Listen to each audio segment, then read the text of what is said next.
Chukua nafasi hii kuambia kwamba maandalizi yetu yote yamekamilika, mipango yetu yote imekamilika kuelekea katika mchezo huu. Sisi kwetu mchezo huu ni moja kati ya michezo yetu muhimu kweli kweli, na ni moja kati ya michezo yetu yenye thamani kweli kweli, lakini mchezo ambao tunakwenda kucheza tukiwa na tahadhari kubwa na tukiwa na presha kubwa kweli kweli.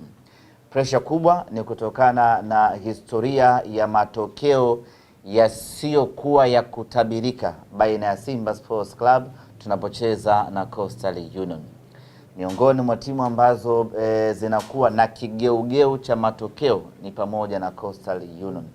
Unapokwenda kucheza na Coast unakuwa huna uhakika wa kupata ushindi dhidi yake kwa sababu ya ukubwa aliyokuwa nao Coast, kutokana na ukongwe aliyokuwa nao Coast, ana uwezo wa kufanya chochote katika dakika 90.